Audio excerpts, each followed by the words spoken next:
Single mom collapses in a diner. She thinks it's exhaustion. But the quiet line cook who rushes to her side has secrets that run far deeper than anyone in town could guess. Before we dive in, hit that subscribe button and drop a comment. Where in the world are you watching from? The diner smelled like burnt coffee and fried bacon, comforting in a worn-out kind of way. Outside, a steady drizzle painted the world in gray, the clouds hanging low like they were too tired to snow. Jenna Brooks sat at the corner booth, elbows on the chipped table, fingers wrapped around a mug that had long gone cold. She hadn't ordered anything but the cheapest cup of coffee, didn't need more, couldn't afford more.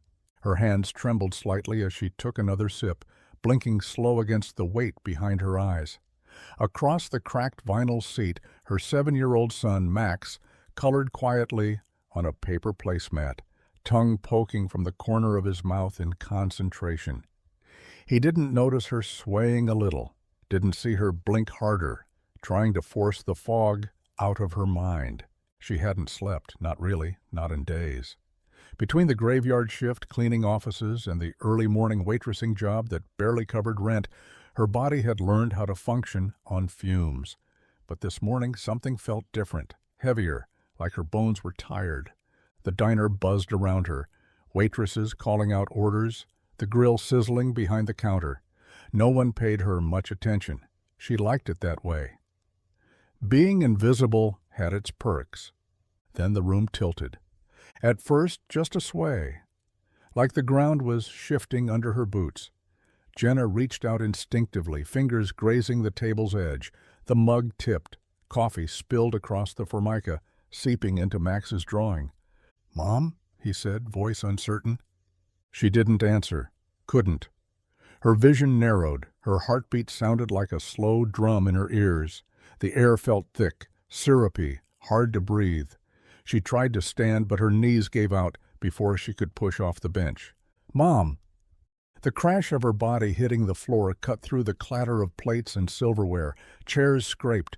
Someone gasped. Max scrambled from the booth, eyes wide with panic. From behind the counter, a figure moved, fast, quiet. The line cook. Tall, broad-shouldered, sleeves rolled up to the elbows. No hesitation, no panic. Just a sharp look at the boy and a calm, steady presence dropping to Jenna's side. "Call an ambulance," he said, voice low and firm. No one in the diner had ever really noticed the cook before, but now every eye was on him. Eli Carter didn't move like most people. When others rushed in panic, he moved with purpose, silent, measured, like he'd done this before, because he had. Just not in places like diners with sticky floors and chipped coffee mugs. The moment the woman dropped, he was already stripping off his apron, sliding out from behind the line. Grease popped and hissed on the stove behind him, orders half-written hanging from the wheel, but none of it mattered. Not now. She was crumpled on the floor, legs tangled beneath her, face pale as bone. Her breathing was shallow but steady, eyes fluttering. Overexerted, dehydrated, maybe more.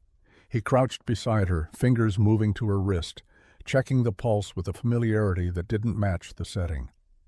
"She's going to be okay," he said, not to reassure himself, but the boy clinging to her jacket sleeve. Max. The name echoed in Eli's mind from a moment earlier when the kid had said it. Mom! Like the world might end if she didn't open her eyes. A waitress hovered nearby, wide-eyed. Should we call someone?" Eli didn't look up. "Already did?" he asked. She nodded quickly. "Paramedics are on the way." "Good," he said, and returned his focus to the woman. Jenna. That was her name. He'd seen it on a check a few weeks back when she paid for toast and coffee with quarters and dimes.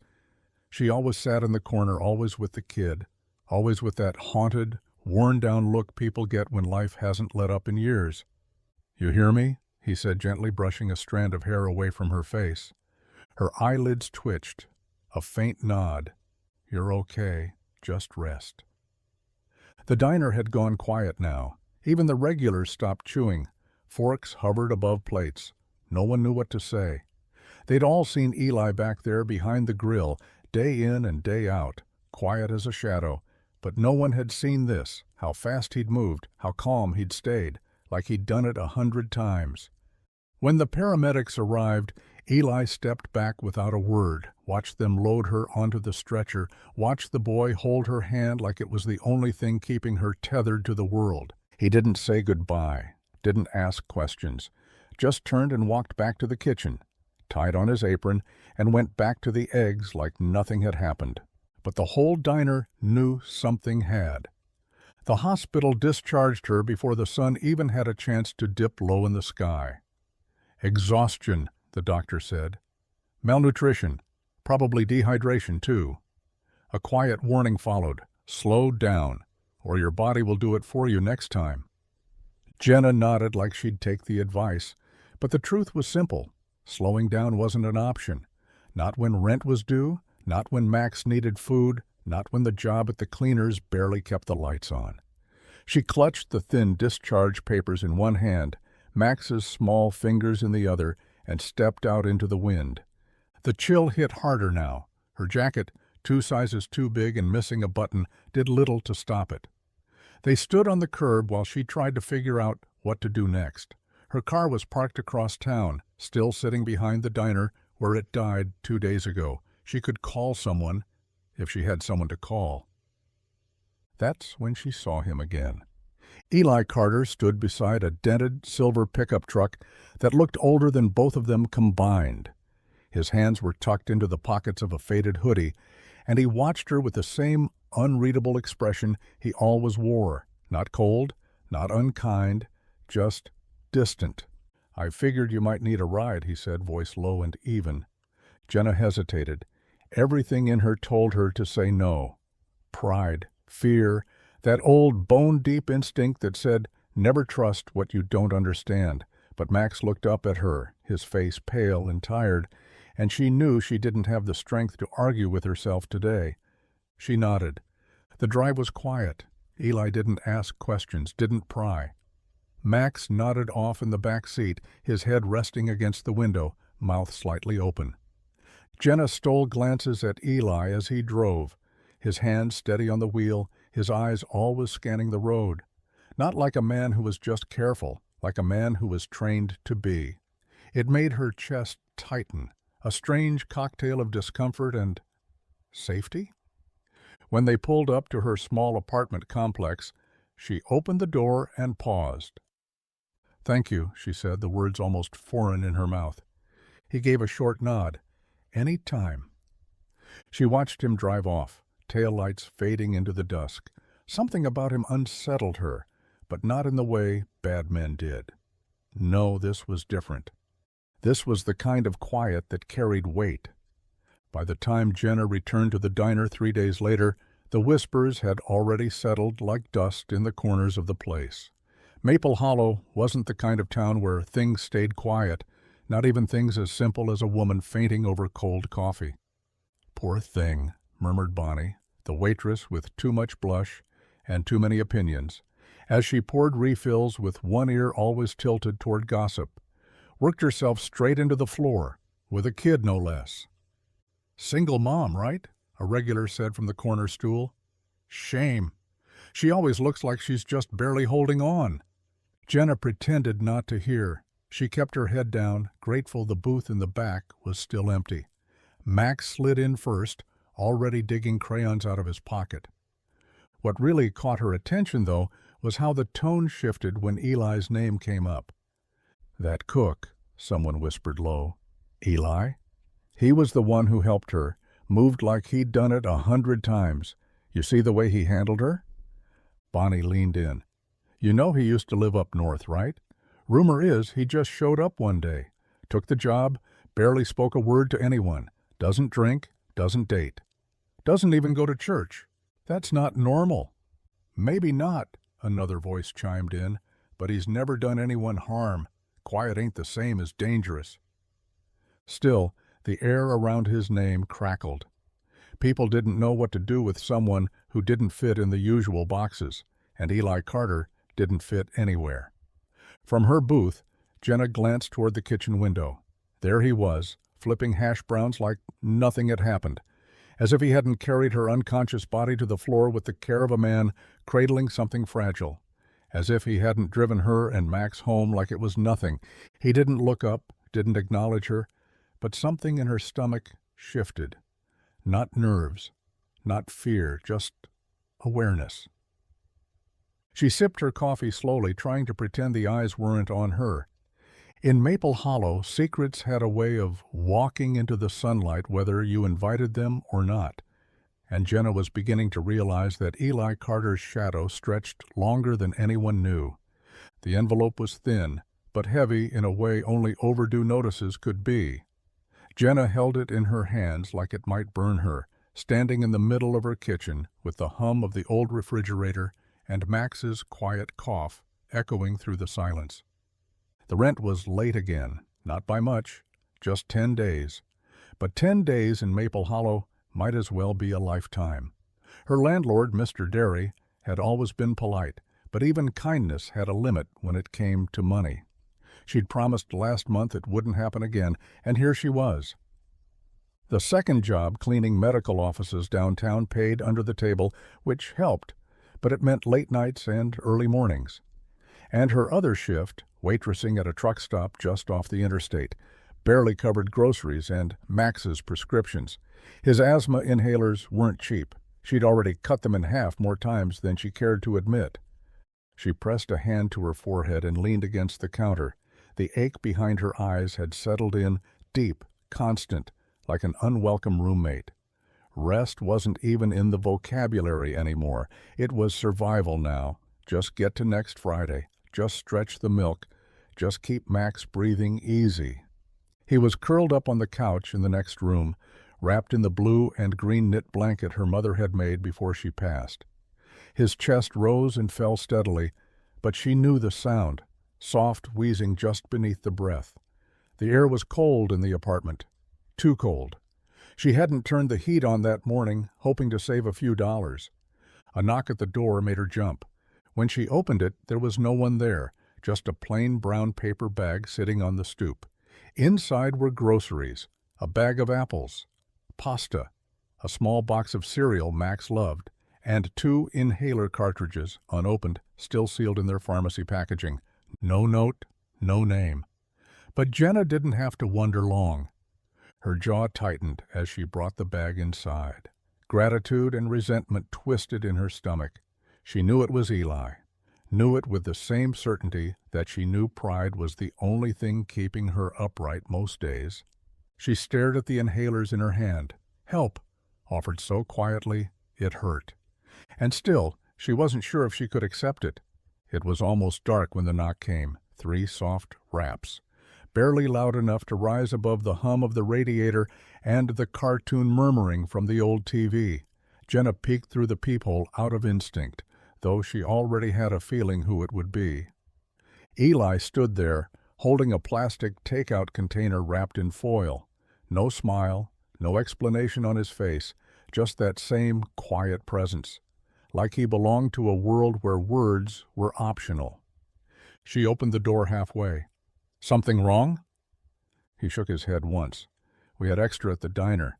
Thought Max might want something warm." She looked at the container.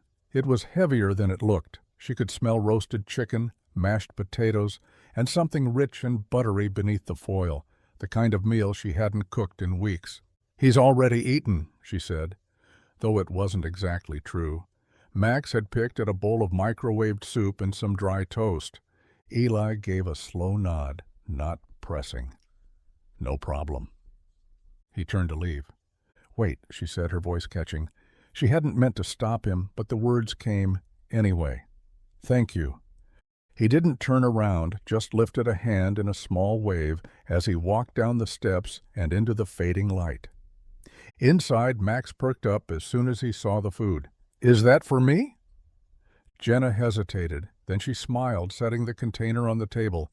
"Yeah, baby, it's for you."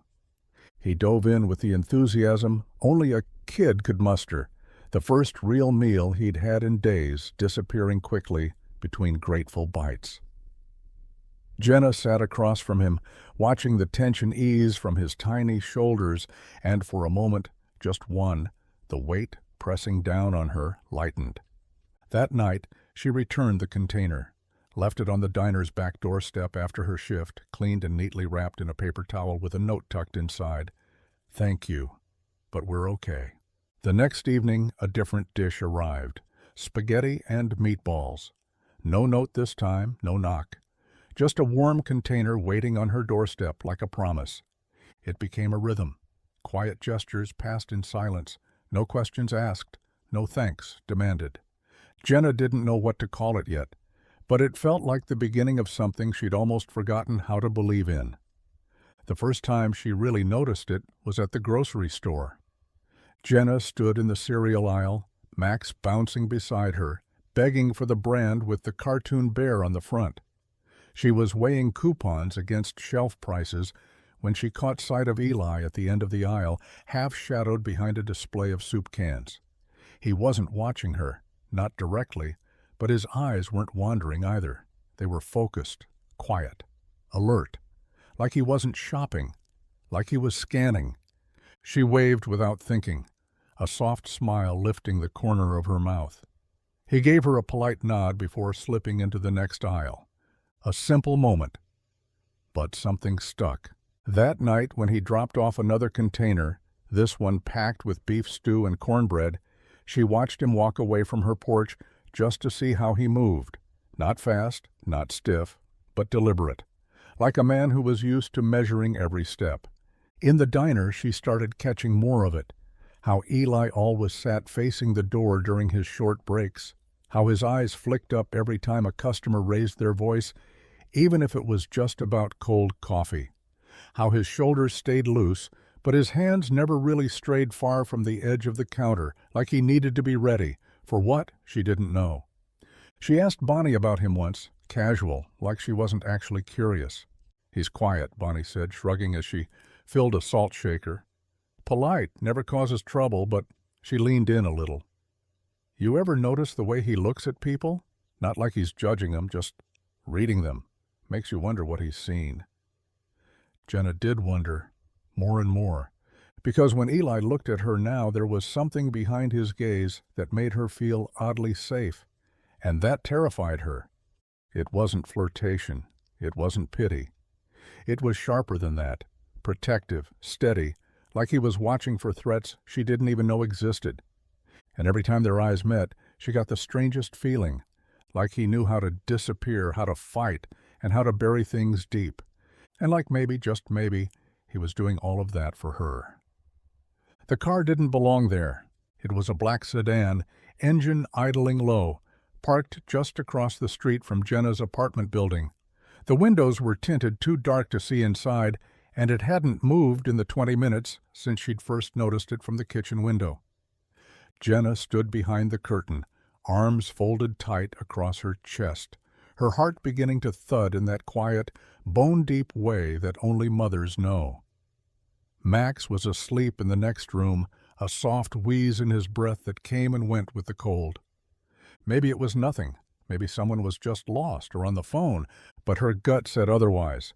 She double-checked the front lock, then turned off the lights so whoever was in the car couldn't see in. Every part of her felt wired, like her skin could hear the hum of that engine from across the street. 10 more minutes passed. The car still hadn't moved. And then a knock, not from the front door, from the back. Jenna froze. Her breath caught. Another knock, soft, careful. She crept to the back door, heart in her throat, and peeked through the small window. "Eli!" She opened the door just a crack. "What are you doing here?" she whispered. He didn't look surprised or hurried, just steady, as always. "Was heading home from the diner. Thought I'd check in, see how Max was doing." Her eyes narrowed. "You never just check in." His jaw tensed slightly.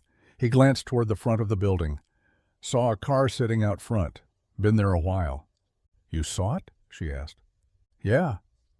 He looked at her then, and there was something in his eyes that made her throat tighten. "That why your lights are off?" She nodded slowly. Eli's voice dropped even lower. "You want me to handle it?" The question wasn't casual, and it wasn't a joke. It hung there between them like a loaded weapon. "No," she whispered, "not yet." He nodded once, stepped back. "Keep the doors locked. I'll stick around a bit." She wanted to ask why he knew how to be this calm, why he didn't seem afraid of anything, but instead she just said, "Thank you." And in the dim porch light, for just a moment, he looked like a man who'd waited his whole life to be useful again. The smell of frying bacon clung to Jenna's clothes before she even stepped through the diner's front door. It was the familiar kind of greasy scent that somehow made a place feel warm, even if it was the kind of warmth that came with sore feet and minimum wage. She was there to pick up Max's scarf. He'd dropped it after breakfast the morning before, just a quick stop, in and out. But then Tom, the owner, waved her over from behind the counter. "Got a minute, Jenna?" She hesitated. "Sure." Tom was a round man with a gray beard and a perpetually furrowed brow, but he had kind eyes, the kind that made it hard to tell when he was about to say something generous or something difficult. He wiped his hands on a dish towel and motioned for her to sit on one of the stools. "I heard about what happened the other morning," he said gently, "that you collapsed." She stiffened. "I'm fine." He nodded, not pressing. "I figured as much. Still, I wanted to offer you something." He glanced toward the kitchen. "I've got a shift open. Mornings, just part-time, 2 or 3 days a week to start. Not glamorous, but steady." Jenna blinked. "What? You've worked food service before, haven't you?" "Yes, but why are you offering me a job?" Tom shrugged. "You're sharp and reliable, and I need help." She narrowed her eyes, sensing something under the surface. "Did Eli say something?" Tom didn't answer right away. "He mentioned you've got a kid, that you're a hard worker. Said you deserved a shot if one came along." Jenna looked down at her hands. She hadn't asked for this. She'd made it clear she could handle her own messes, and yet here it was, a lifeline offered in a way that didn't feel like charity, just an open door. "I don't want special treatment," she said quietly. "You're not getting it," Tom replied. "You're getting a chance. Whether or not you take it is up to you." She nodded slowly.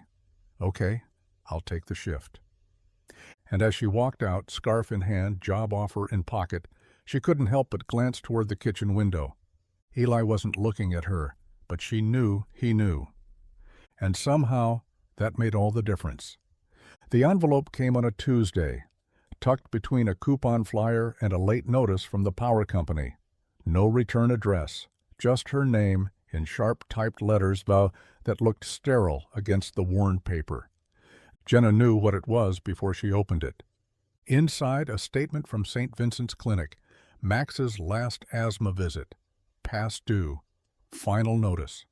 The number printed in bold at the bottom wasn't massive, but it was enough to send her heart spiraling, enough to drain the color from her already pale face.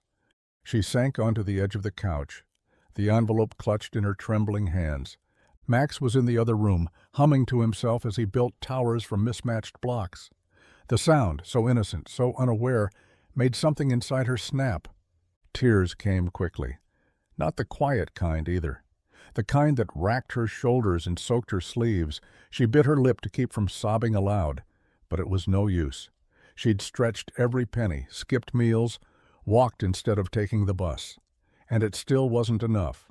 Always not enough. She wasn't crying over a number. She was crying because her son was sick, and she couldn't give him what he needed, because she'd tried so hard to keep it together, to be strong, to be fine, and the weight had finally won. When she stepped out to get the mail the next morning, her eyes were still puffy, and she hadn't bothered with makeup. She didn't expect anything good, just more pressure stuffed into white envelopes. But there it was, plain, unmarked. An envelope tucked in the back of her mailbox, like someone didn't want it to be seen. Inside, 5 crisp $100 bills, folded tight, no note, no name. She stood on the sidewalk for a full minute, staring down at the money like it might disappear. Her first instinct was to reject it, return it somehow, but there was nowhere to return it to. And part of her already knew who had left it. She looked up the street toward the diner. She didn't cry this time, didn't smile either. She just pressed the envelope to her chest, breathed in the cold air, and walked back inside with one thought echoing in her mind.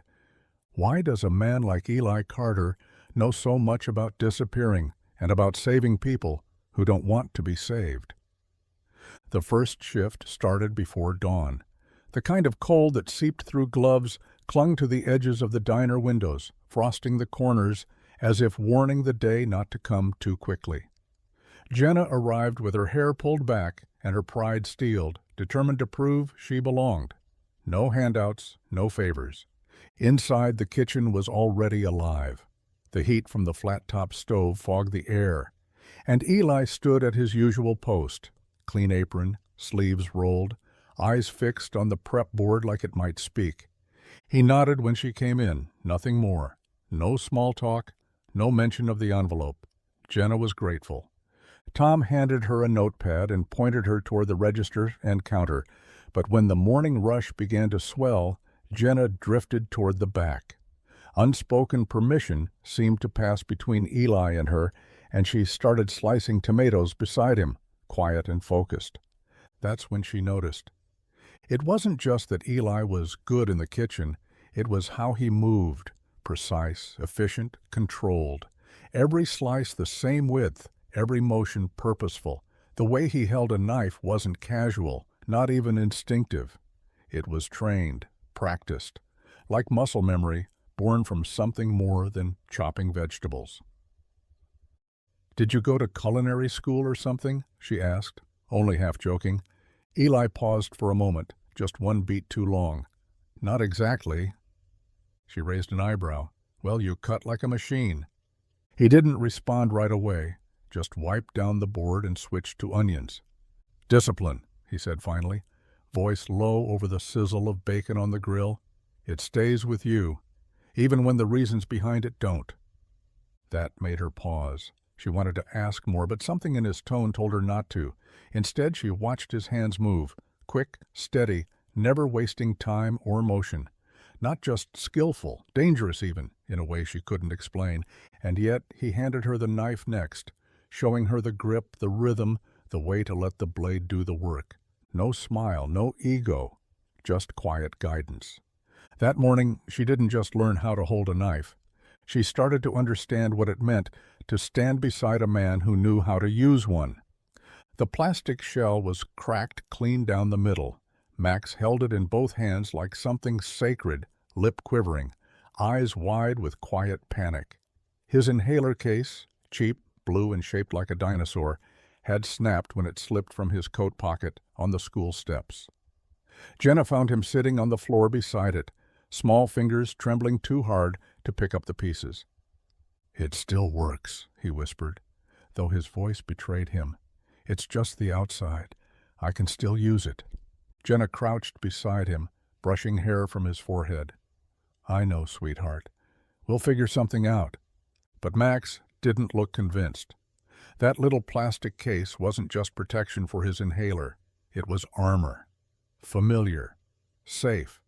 In a world where his lungs could betray him any second, it gave him control. And now it was broken. That evening, Eli stopped by the apartment with another warm container, this time shepherd's pie, and noticed Max sitting unusually quiet on the couch, holding the broken pieces in his lap. "What happened?" he asked Jenna, nodding toward the boy. She told him, just the basics. His case broke. He's upset. No big deal. Eli nodded once, then turned to Max. "Can I see it?" Max looked up, hesitant, but handed it over.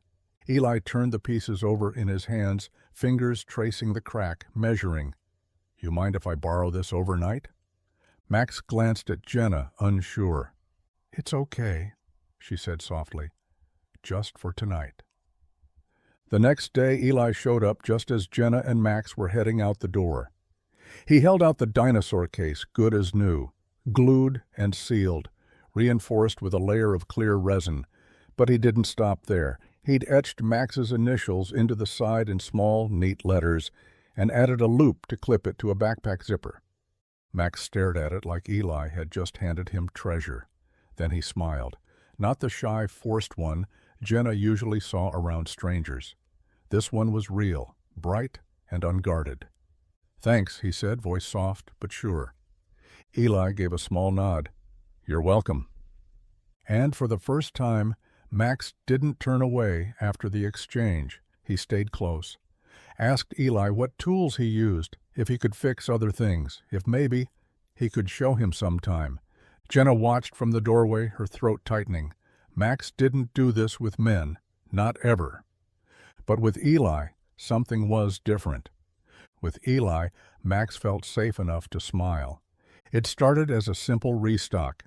The kitchen rush had ended, leaving behind the usual mess, half-empty bins of flour, tomato sauce smudged across the counters, the clatter of dishes echoing from the sink.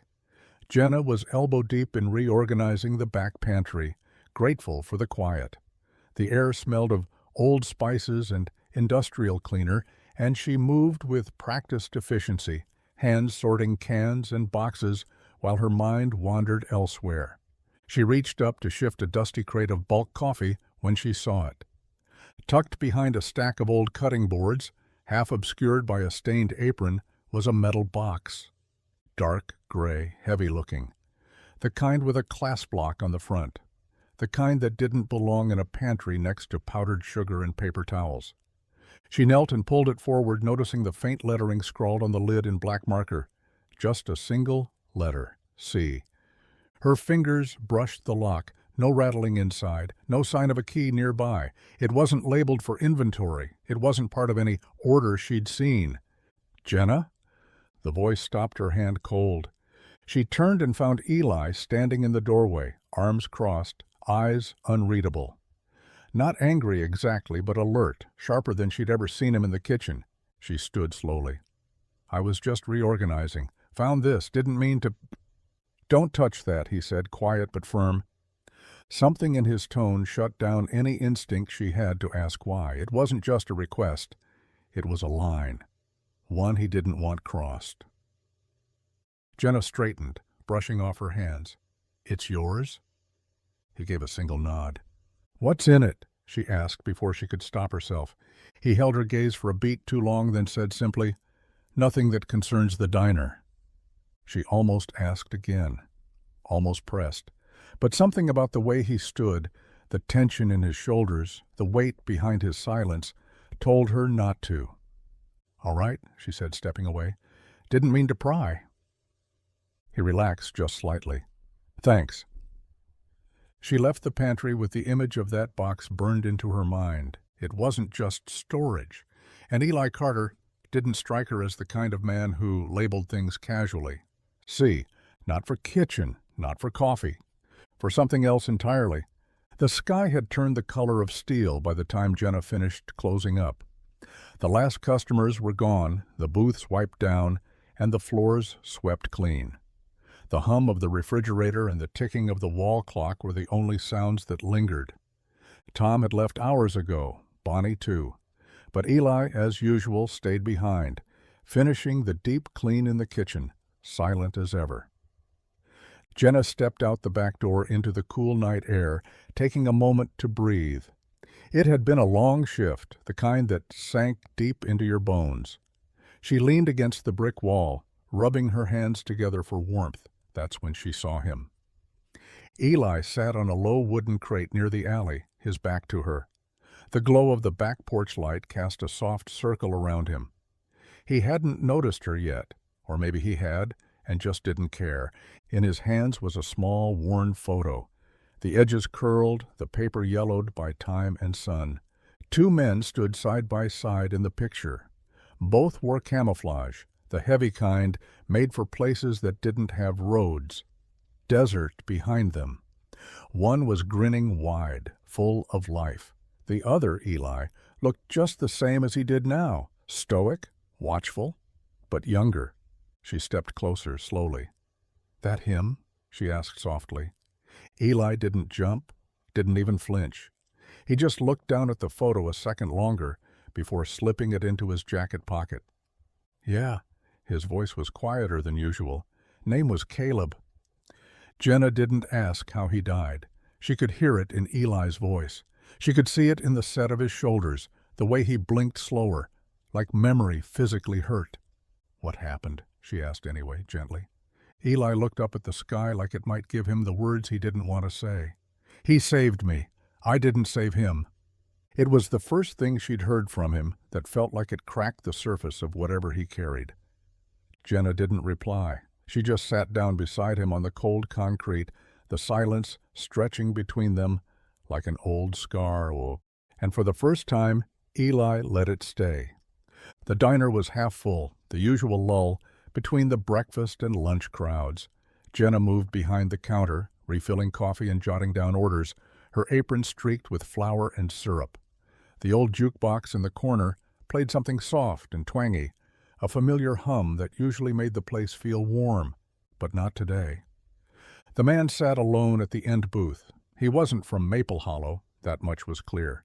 His coat was too new, his sunglasses didn't come off even indoors, and he had the restless energy of someone used to getting his way. At first he was just short with her, impatient, tapping his fingers against the table when his coffee wasn't hot enough, complaining that the eggs were overdone. But Jenna had been in customer service long enough to let things slide. Until he grabbed her wrist. She hadn't seen it coming. 1 second she was clearing his plate, the next his hand was wrapped around her arm, firm and possessive. "I said decaf, sweetheart," he sneered, his voice low and mocking. "You trying to give me a heart attack?" Jenna froze. The mug in her other hand shook slightly, coffee sloshing onto the tray. "I'll get you another," she said, steadying her voice. But he didn't let go, just tightened his grip a little more. That's when the air shifted. Eli moved before anyone could blink. 1 second he was behind the pass, wiping down the prep board. The next he was at the booth, his hand clamped around the man's wrist with a grip that made Jenna's breath catch. "Let go," Eli said, calm and low. The man turned, cocky, until he looked up and really saw him, saw the eyes, the posture, the stillness that didn't belong to a cook. He let go, but Eli didn't. He leaned in close, voice so soft it didn't carry past the booth. "If you ever touch her, or anyone, like that again, I will break something you can't walk away from." The man pulled back his hand like it had been burned. Eli straightened slowly, gaze locked, and returned to the kitchen without another word. The diner buzzed with a nervous silence. Jenna stood there, her pulse thudding in her ears. The customer didn't finish his coffee. He left a crumpled bill on the table and walked out fast, almost tripping on the door. She turned to the kitchen window, where Eli was already back to chopping onions, as if nothing had happened. But something had. Everyone had seen it. And Jenna couldn't stop thinking about how controlled that rage had been, how dangerous it could be if he ever let it slip. The diner lights had long since gone out, but Jenna couldn't sleep. The apartment was quiet, Max tucked safely in bed, his soft breathing a steady rhythm in the background. But Jenna's mind was a storm. Every time she closed her eyes, she saw that man's hand wrapped around her wrist, and Eli's even tighter grip clamped down on his. Not out of panic, not out of impulse, out of calculation. That kind of force didn't come from self-defense classes or adrenaline. It came from training, from experience, from something darker. She grabbed her coat and slipped out the door, following instinct more than reason. It was late, but she knew where to find him. The diner's back lot was empty, except for the old truck parked in its usual spot. Eli sat on the loading dock, legs stretched out, a cigarette glowing between his fingers. He didn't smoke often, only when the night was too loud for silence to soothe. He saw her coming but didn't move, just looked at her like he knew this was coming. She stopped a few feet away. "You're not just a cook." A beat passed. "No," he said simply. She folded her arms. "So what were you?" He let the cigarette hang from his lips, took one last drag, and crushed it beneath his boot. "Army? Special Forces." The words hung heavy in the air. "Is that what the C stands for? In the box?" He didn't answer, which was answer enough. "I saw the way you handled that guy today," she said. "That wasn't about me. That was instinct. Control. You weren't scared. You were ready." Eli looked down at his hands, rubbing his thumb over a scar on his knuckle. "I used to be the guy they called when things got bad. Really bad. Did some good. Did some things I don't talk about." Jenna's throat tightened. "And now you're cooking eggs in a town no one's heard of." He finally looked up. "Because I lost someone. And I didn't want to keep losing pieces of myself." They sat in silence for a long while, the cold creeping in around them. "Why help me?" she asked. Eli's eyes met hers, clear and unflinching. "Because you needed it, and because Max reminded me of someone I couldn't save." Her breath caught, not from fear but from the truth in his voice, the weight of it, the grief that never left. "I don't need protection," she said softly. "I know," he replied, "but that doesn't mean I won't give it anyway." And for the first time, she didn't push him away. The next night they met again on the diner's back steps, as if the conversation had never really ended. Eli sat with his elbows on his knees, hands clasped loosely, staring at the gravel as though it might rearrange itself into something easier to look at. Jenna leaned against the doorway, arms crossed, waiting, not pushing, not rushing, just waiting. He spoke without being asked. "Afghanistan, 2009. His voice was even, but there was a rawness to it, like every word came with splinters. "We were on a recon mission, supposed to be routine. We were watching a compound. Intel said it was quiet, nothing unusual." He paused, took a slow breath. "It wasn't quiet. It was a trap." Jenna didn't move. "There were 4 of us," Eli continued. "Me, my best friend Caleb, and 2 other guys. They hit us hard. RPGs, snipers, like they knew we were coming. We tried to pull back, but Caleb, he got hit, chest, close range." He looked up, eyes not quite meeting hers. "I carried him 2 miles through the dark. Thought if I got him back to the med tent in time, I could still save him. I couldn't." Jenna's heart cracked open at the edges. She didn't speak, just listened. "After that, I did a few more tours, but something in me shifted. I wasn't sleeping. I couldn't look people in the eye. Eventually, they said I could take a desk job, teach new recruits, whatever. I said no.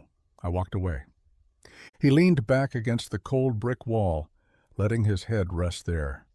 "I drove for days, picked a place off the map, saw the help wanted sign at the diner and took the job.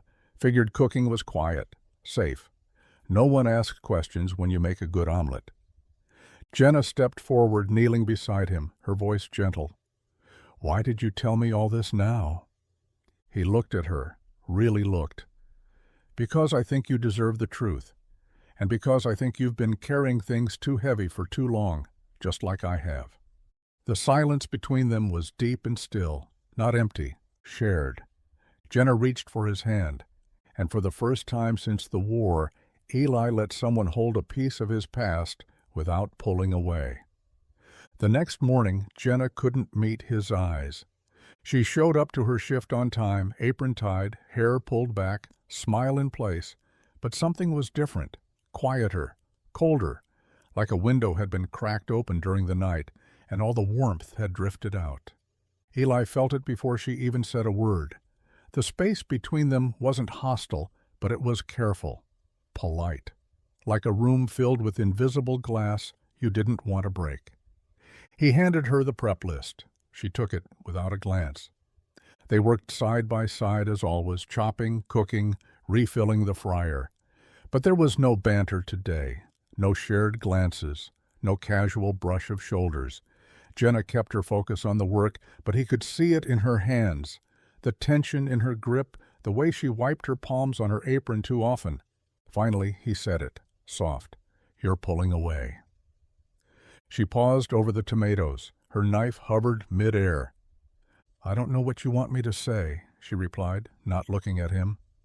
"Just the truth," Eli said. She set the knife down and turned toward him, jaw clenched. "You tell me you were trained to kill people, that you've lived through things I can't even imagine, and I'm supposed to just pretend that doesn't scare me?" Eli didn't flinch. "I never asked you to pretend." Jenna shook her head, stepping back. "You're good to Max. You're good to me. But Eli, When you looked at that man in the booth, you didn't just defend me, you became someone else, someone I don't recognize, and I've spent my whole life trying to keep dangerous men out of Max's world." Her voice cracked at the edges, and she hated herself for it. "I don't want to be afraid of you," she whispered, "but part of me is, because if you can do that to protect me, what happens when the rage isn't pointed in the right direction?" Eli stood still, calm, as always. "I don't lose control," he said. "Not anymore." "But I don't know that," she replied. "Not really." She turned before he could answer, disappearing through the swinging door into the front of the diner, the bell above it chiming in her wake. And Eli stood alone in the kitchen, a quiet ache settling in his chest, one he hadn't felt in years. It was folded neatly inside her mailbox. No envelope, no return address, just a single sheet of paper, creased once down the middle, waiting like it had been placed there by hand. Jenna almost didn't see it. She'd gone to check the mail with Max's hand in hers, laughing at something he said about dinosaurs and chocolate milk. The moment felt normal, light, the kind of moment she clung to. But then she unfolded the paper. Her heart stopped mid-beat. "You thought you could hide. Cute. I know where you are now, and I'm coming for what's mine." T. Just that. No signature, but she didn't need one. The sharp, blocky letters, the smug tone, the cold finality in that last line. Tyler, Max's father. She felt her knees weaken. Max tugged her hand. "Mom?" She blinked, forcing herself to crumple the paper and shove it into her coat pocket. "Let's go inside, baby." She locked the door behind them twice. Inside, Jenna tried to breathe, but every inhale felt thin and tight. Her hands shook as she made Max a sandwich, nodding along to his stories, pretending like her world hadn't just tilted back toward a nightmare she thought she'd escaped. Tyler had never hit Max, not yet. But he had screamed, thrown things, broken furniture like it was made of paper. He'd called Max soft, weak, said real men didn't cry. The night Jenna left, Max had been hiding in the closet, arms over his head, whispering, "Is it my fault?" It had taken every ounce of courage she had to leave. She'd changed states, taken jobs that paid pennies, lived small, careful, invisible, and now somehow he'd found her. Later that night, after Max was asleep, Jenna sat on the couch in the dark with the letter clutched in her lap. Her phone sat on the table beside her, Eli's number glowing on the screen. She stared at it for a long time. Her thumb hovered. She wanted to believe she could handle this on her own, that she didn't need to lean on anyone, especially not him. But the truth was brutal in its simplicity. She was scared, and she didn't know how to keep Max safe alone. The first nightmare came 2 nights after the letter. Jenna woke to the sound of muffled crying, soft and sharp, like someone trying not to be heard. She shot upright, heart racing before her feet even touched the floor. The clock blinked 3:12 a.m. in dull red light. She was already moving. Max's door was cracked open. Inside, he was curled in the corner of his bed, blankets bunched in a tight knot around him, fists clenched in his pajama top. "Max?" she whispered, rushing to his side. His eyes were wide open but unfocused, caught somewhere between sleep and memory. "He's here," Max whispered. "I heard him. He was yelling. He said he was going to take me away." Jenna's heart dropped into her stomach. She gathered him into her arms, cradling him close, rocking slowly the way she used to when he was a baby and colic ruled their nights. "No one's taking you anywhere," she murmured over and over. "I've got you. I've got you." He didn't fall back asleep for a long time. Neither did she. The next morning, Max barely spoke. He dragged his feet, wouldn't eat his cereal, kept glancing toward the front door like it might open on its own. The circles under his eyes were darker than she'd ever seen. At school drop-off, he clung to her longer than usual. "Promise I won't have to go with him," he said quietly. Jenna felt the sting in her chest. "I promise, baby." But when she got back to the apartment, she didn't go inside. She sat in her car, staring blankly at the dashboard, the weight of everything pressing down like concrete. She couldn't do this alone anymore, not with Max waking up crying, not with her own hands shaking every time she passed the front window, not with the letter burned into her memory like a brand. She pulled out her phone. Her thumb hovered over Eli's number again, just like it had before. This time, she pressed it, let it ring. When his voice answered, low, calm, exactly what she needed, she didn't try to sound strong. "Eli," she said, her voice cracking, "I need help." The knock on the door came just after sunset. Jenna didn't flinch this time. She'd been expecting it. She opened it to find Eli standing on the porch, hands in his coat pockets, the usual stillness about him, like the chaos of the world never touched him unless he let it. She stepped aside. "Come in." He crossed the threshold without a word, his eyes sweeping the room out of instinct. Front door, back door, windows, corners. Not paranoid, trained. She didn't even pretend not to notice anymore. Max was asleep in his room, after another nightmare. "I'm not going to pretend anymore," Jenna said, her voice low but steady. "He's coming, and I don't know what I'll do if he shows up." Eli said nothing at first, just watched her, but not in judgment, in readiness. "I don't want to run again," she added, the words sticking in her throat. "I'm tired of running. I want to protect Max. I have to protect him, but—" Her hands trembled slightly. "I need help. I need you." There was no hesitation in Eli's face, no shift in posture, just a slow, deliberate nod. "I'll stay close," he said, "as long as it takes." Jenna swallowed hard. "What does that mean?" "It means I'll walk Max to school. I'll be outside the diner when your shift ends. I'll sleep in the truck if I have to.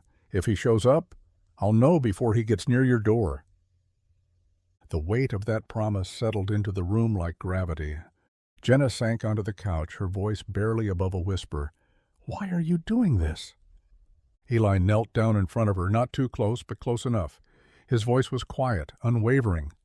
"Because Max deserves to sleep without fear, and because you deserve someone in your corner who doesn't walk away." Her eyes welled, but she didn't look away. "You're not scared?" she asked. "I've faced worse men than him," Eli said, "but I've never cared more about the outcome." Jenna let the silence settle between them, and for the first time in a long time, she didn't feel alone. They started in the living room. Max was at school, the curtains were drawn, and the furniture had been pushed back against the walls. Jenna stood barefoot on the worn rug, her posture stiff, arms crossed over a faded sweatshirt. Eli stood across from her, his hands open, calm, patient, like this was just another recipe he was teaching her. "This isn't about being strong," he said. "It's about being smart, fast, controlled." Jenna nodded, though uncertainty flickered in her eyes. "I haven't thrown a punch in my life." "Good," he said.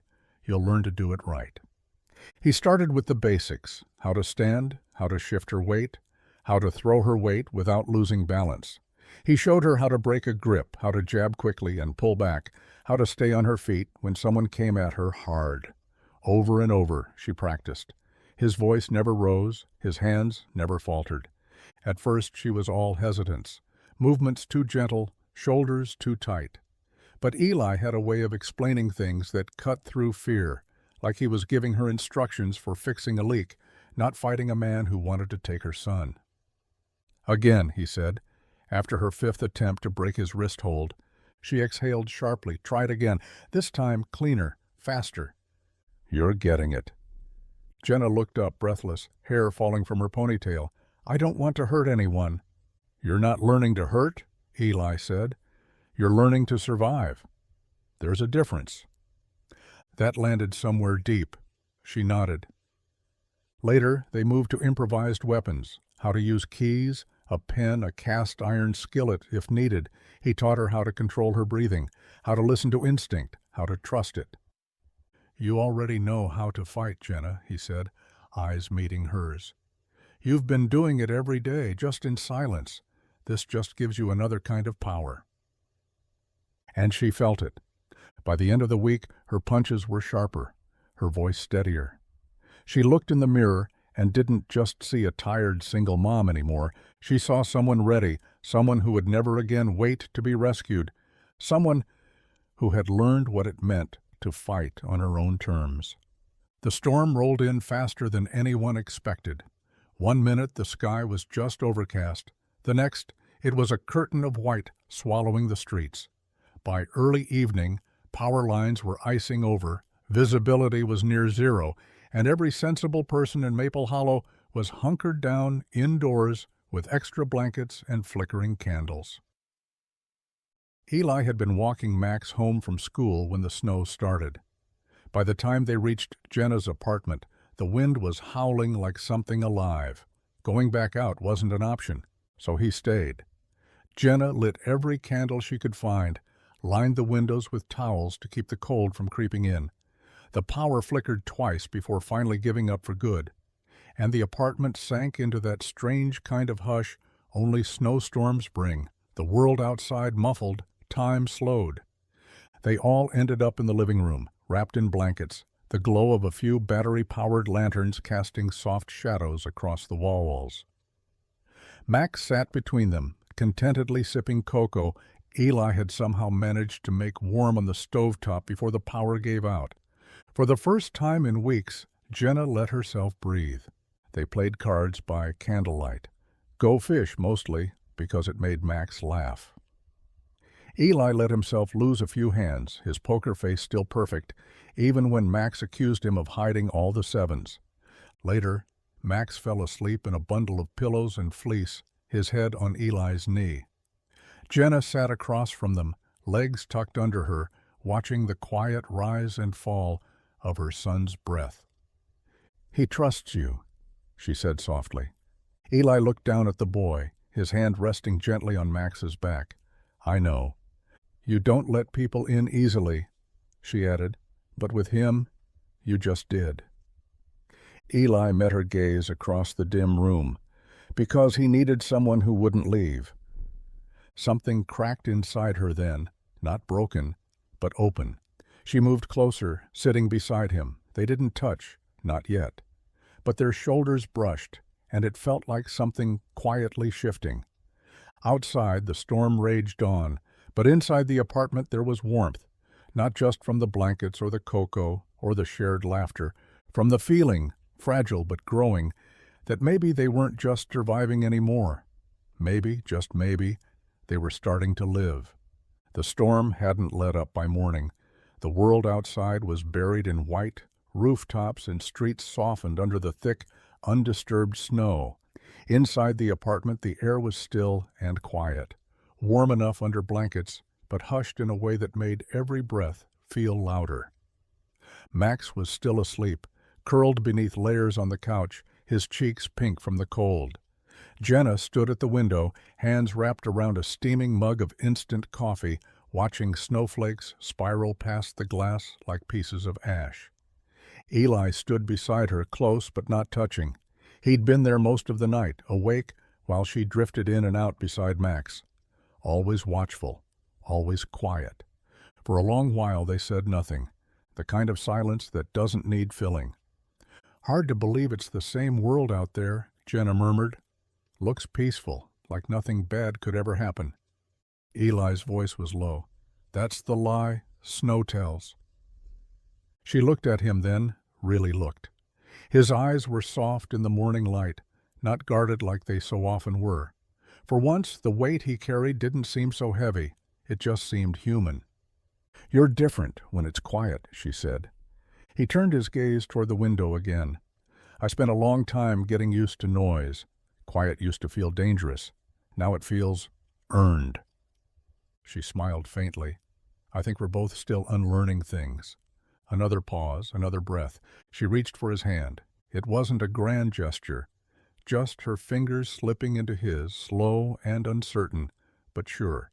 He didn't flinch, didn't pull away. His hand closed around hers gently, like he wasn't sure he deserved to hold it. When she turned toward him, their faces were close. She didn't lean in, neither of them did. It just happened. The space closed, the breath stilled, and then the kiss was soft, barely more than a whisper. A question asked, not answered. But before it deepened, Eli pulled back. Not abruptly, not coldly, just enough to breathe again. His eyes searched hers, pain flickering beneath the quiet. "I don't want to break anything," he said, voice thick. "Especially not you." Jenna reached up, brushed a thumb across his jaw. "Then don't." But he was already stepping back, creating that careful space again. Not out of rejection, but out of fear. Fear that wanting her was the most dangerous thing of all. The first sign was the car. Not the black sedan from before. This one was flashier. A cherry-red muscle car with dark-tinted windows and chrome wheels that didn't belong on Maple Hollow's salt-crusted roads. It pulled into the diner's lot late on a Thursday afternoon, just as the sky started bleeding into dusk. Jenna saw it from the kitchen window. Her hand paused mid-scrub in the sink, something twisted in her chest, tight, sharp, instinctive. He stepped out like he owned the place. Tyler. Same cocky swagger, same clean leather jacket, same easy smile that once fooled everyone but her. He looked good in the way men like him always do when they're about to ruin something, put together, smug and just unpredictable enough to be dangerous. She didn't breathe until he opened the door to the diner, and that smile spread across his face like poison. "Wow," he said, loud enough for the whole room to hear. "You've been hiding out in this charming little hole?" Bonnie froze mid-pour. Tom looked up from the register, brows pulling together. No one knew who he was, but they felt the shift immediately. Tension snapped through the air like static. Jenna walked out of the kitchen slowly, wiping her hands on a dish towel, heart pounding so hard she thought it might split her ribs. "What are you doing here?" she asked, voice flat. Tyler spread his arms like he was offering her a gift. "Heard you'd been playing house in some snow-covered town. Thought I'd drop in. See my son." Max. The name alone made her blood run cold. "You're not seeing him," she said quickly, firmly. Tyler stepped closer. Not enough for a scene, just enough for her to smell the cologne she remembered too well. "You don't get to decide that anymore, Jenna. We both know what you took." She didn't back up, didn't blink, but every nerve screamed. Then, from the kitchen door, Eli appeared. No words, no threat, just that heavy, still presence, eyes locked on Tyler like he'd been waiting for this exact moment. Tyler glanced at him, smiled. "Friend of yours?" Eli didn't smile back. Jenna looked at Tyler and realized something terrifying. He hadn't come to beg, he'd come to claim, and Tyler didn't leave quietly. The door slammed behind Tyler with a finality that made the windows rattle. Inside, the diner slowly exhaled, murmurs picking back up, as the customers returned to their half-eaten sandwiches and bottomless mugs of coffee. But Jenna didn't move. She was frozen behind the counter, hands clenched around the edge, her breath shallow. Eli followed him out. No fanfare, no raised voice, just the door swinging gently shut behind him, the bell overhead jingling like it had no idea what kind of storm it was announcing. Outside, the cold bit hard. Snow still clung to the curb, dirty and melting, and Tyler leaned against his car like he was waiting for applause. His smirk faded just a little when he saw Eli coming toward him, not rushed, not tense, just walking, calm as ever. "You're the guy, huh?" Tyler said, cocking his head. "The one playing bodyguard. Cute."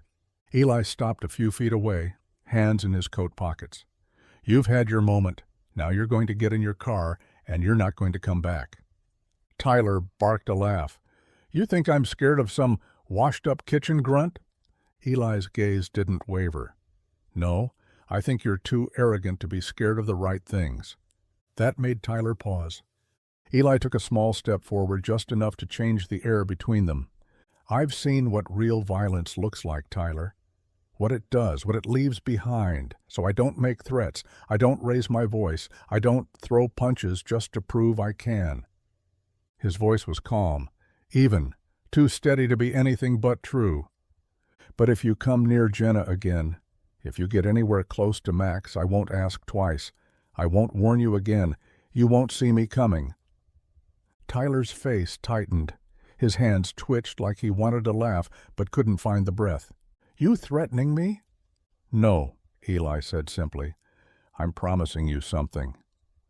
For a long stretched moment they stood like that. Two men, one pretending not to be rattled, the other too steady to fake anything. Tyler broke first. He scoffed, climbed into his car, and peeled out of the lot without another word. Eli stood there a moment longer, letting the cold air cool the tension in his veins. He didn't look back at the diner. He didn't have to. He knew she'd be watching. The snow had started to melt, leaving behind puddles and slush that soaked through boots and stained the hems of jeans. The town looked softer in the thaw, less like a place to hide, more like a place to be. Jenna stood on the diner's back steps, arms folded, breath curling into the crisp air. Inside, the late lunch crowd was thinning. Bonnie hummed off-key while wiping down tables. Tom was grumbling about the coffee machine again. It was normal, almost peaceful. Eli came out behind her, stepping quietly, like always. She didn't turn around, just said, "He'll come back, won't he?" There was a pause before Eli replied, "Probably, but he won't get far." She nodded, but her throat tightened. "I used to think leaving was the hardest part," she said. "Packing Max up in the middle of the night, sleeping in the car, taking whatever job I could find. But it's not. The hardest part is realizing that, even after all that, he can still find us. He still thinks we're his." "You're not," Eli said. "I know." She swallowed. "But knowing it and feeling safe, they're different." Eli moved closer, just enough that she could feel the warmth of him at her side. "I've spent so long running, Eli, changing towns, changing my name at one point. Max doesn't even remember what normal feels like." "You do," he said quietly. "You're building it, whether you believe it or not." She looked at him then, eyes rimmed with exhaustion, but something else too. Resolve. "I don't want to run anymore. I want Max to have a place he remembers for the right reasons. I want to stop surviving and start living." The words felt heavier than they should have, like saying them aloud made the possibility real. Eli's jaw flexed, his eyes never leaving hers. "Then stop running," he said. "You're not alone, not anymore." For the first time in years, she let herself believe it, really believe it, that maybe she didn't have to do everything on her own, that maybe home wasn't just a place, it was a decision. And standing beside Eli with the wind soft against her cheeks and hope settling deep in her chest, Jenna made hers. It happened just after midnight. Jenna had fallen asleep on the couch, curled under a quilt with Max's favorite book still open beside her. The apartment was quiet, the kind of stillness that only came after a long day of pretending everything was finally okay. Then the sound shattered it. Glass exploded from the back of the apartment, a sharp, violent crack that sliced through the silence like a scream. She bolted upright, heart pounding, breath caught in her throat. For a split second, she couldn't move. Then instinct took over. "Max," she whispered, already running. His bedroom door was open. The cold hit her first, sharp and immediate, pouring in through the shattered window like a wave. The glass was everywhere, on the floor, the blankets, the old rug beside the bed. Max was huddled beneath his covers, shaking, wide-eyed, but unhurt. "I'm okay," he whispered, before she could ask. Then came the footsteps, steady, fast, purposeful. Eli burst through the front door, barefoot, shirt thrown over one shoulder, breath misting in the frigid air. He had heard it too. He always listened. "What happened?" he demanded, already scanning the room, eyes flicking to the broken glass, then to Max, then back toward the window. "Someone threw something," Jenna said, her voice trembling. "I don't know if they were trying to break in or just scare us." Eli crouched by the window, careful not to step on the glass, every movement controlled. He picked up the object, a brick wrapped in a greasy rag. No note, no message, just a warning. Jenna stood in the doorway, arms wrapped tightly around herself, every inch of progress she'd made unraveling thread by thread. "He found us again." Eli stood slowly. His voice was low. "I don't think he ever really left." Her knees almost buckled. "What do we do?" "We make this the last time he gets this close." There was no bravado in his tone, no anger, just that terrifying calm that Jenna was learning to recognize. Not fear, not panic, but a man slipping into a version of himself built for moments exactly like this. And suddenly the question wasn't if Eli could protect them. It was how far he'd go to make sure no one ever hurt them again. The morning after the window shattered, Eli didn't show up at the diner. He was always there, early, quiet, already prepping before anyone else arrived. But today, the grill stayed cold. The back door didn't creak open. The kitchen felt wrong without him, like something vital had been removed and no one had told the rest of the world. Jenna knew why. She just didn't know how far he was going. By noon, Eli was sitting in the corner booth of a truck stop cafe just outside of town, nursing a bitter coffee and watching the snow melt in slow drips from the gutters. Across from him sat a man with a military haircut and a crooked nose, someone you wouldn't notice unless you knew exactly what to look for. "Didn't think I'd hear from you again," the man said, stirring sugar into his cup without looking up. "Thought you were done." "I am," Eli replied, "but I need a favor." The man raised an eyebrow. "Does this favor come with names?" "One," Eli said, sliding a folded paper across the table. "Tyler Maddox, Jenna Brooks's ex. He's here. He's threatening her kid. Broke a window last night to send a message." The man looked at the paper but didn't open it. "You want him gone?" "I want him watched, disarmed. I want his options cut off before he does something we can't walk back from. If he breathes the wrong direction near that apartment again, I need to know about it first." The man leaned back, eyeing Eli for a long moment. "You're not asking me to disappear him, not like before." "No," Eli said, voice hard. "That's not who I am anymore. But if he crosses the line again—" He didn't finish the sentence. He didn't have to. The man nodded slowly. "Consider it handled. You'll get updates. Quiet ones." Eli stood, left enough cash to cover the coffee and the man's silence. As he walked out, the cold wind hit his face like a second warning. But he felt clearer now, sharper, because there were men like Tyler in the world, entitled, cruel, reckless. And then there were men like Eli, built to keep the worst of them from doing real harm. He was done hiding. And Tyler Maddox had just run out of second chances. It happened late one night after closing. The diner was dark except for the dim glow of the emergency light above the back door. The rain tapped gently against the windows, soft and steady, like the world was holding its breath. Jenna stood in the pantry, the smell of flour and coffee lingering in the air. She hadn't meant to look for it, but there it was, pushed into the corner behind a stack of unused baking trays, the metal box. See. She hadn't touched it since the first time, but tonight, something pulled her toward it. Maybe it was the broken window. Maybe it was the way Eli hadn't flinched when she told him she was scared. Or maybe it was how he looked at Max now, with something like silent promise in his eyes. She sat on the pantry floor and pulled the box toward her. To her surprise, it wasn't locked anymore. The clasp clicked open with barely any resistance. Inside were folders, thin worn, labeled in sharp handwriting. Tyler Maddox was at the top, but beneath that were others, names she didn't recognize, places, notes, faces, some paper clipped to briefcase summaries, others marked with red slashes. She skimmed the first one, a man with a long criminal record, domestic abuse, drug trafficking.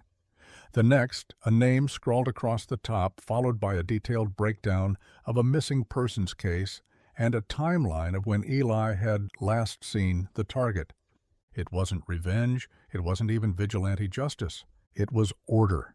a ledger of the world's failures that Eli had quietly carried long after the war was over, a list of people no one else had stopped, and that he, in his own way, had made sure would never hurt someone again. She closed the box carefully, her fingers trembling. Eli was more than a protector. He was a man who never stopped repaying a debt.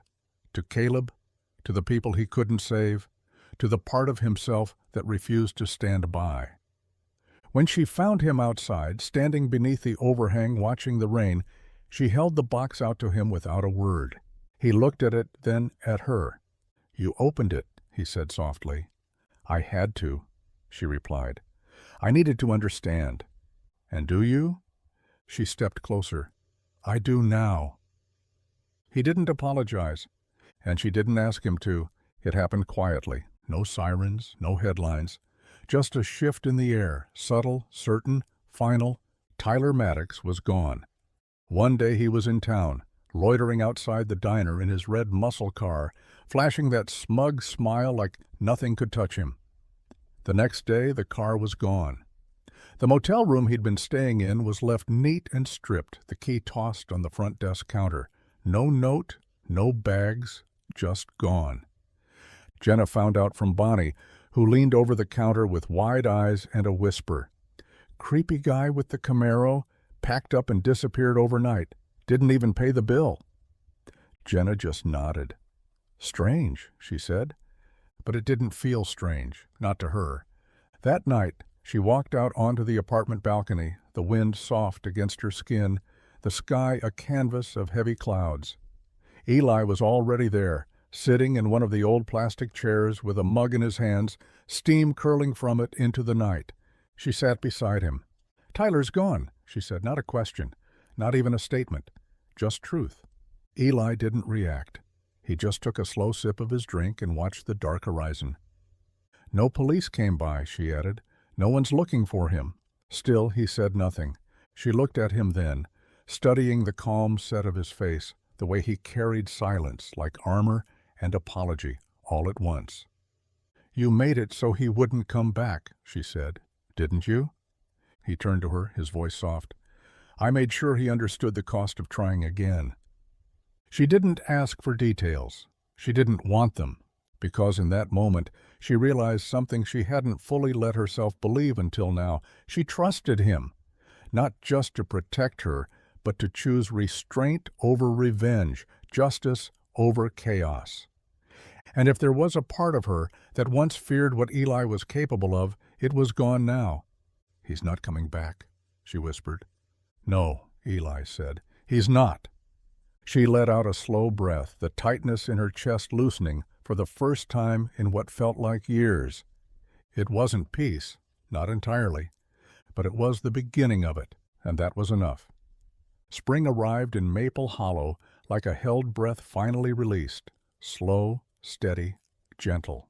The snow melted into the earth, and green things started to push through again. For the first time in a long time, the world didn't feel like a threat. It felt like a promise. The diner was busier now. Jenna worked weekday mornings behind the counter, knowing every regular by name, every coffee order by heart.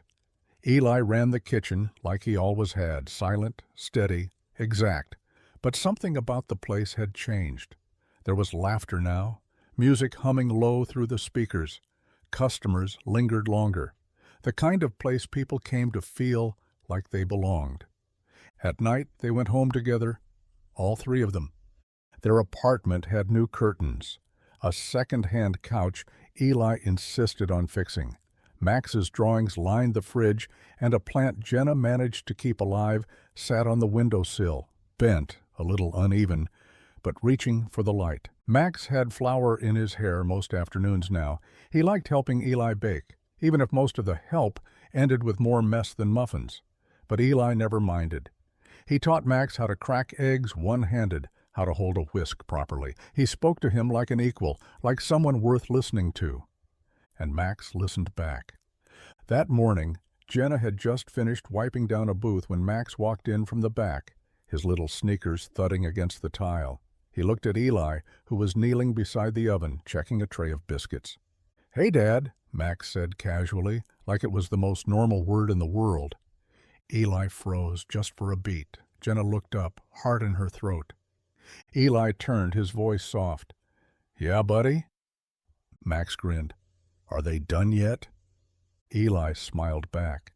"Just about." Jenna had to turn away for a second, blinking fast. That single word, Dad, echoed through the air like a bell, clear and full, and so much more than she ever thought they'd have. Later, when the diner was quiet and the town outside glowed gold in the early evening light, Jenna stood beside Eli, their shoulders touching, hearts unburdened. They didn't speak. They didn't need to, because they had made it through the dark. And they were finally, irrevocably, home.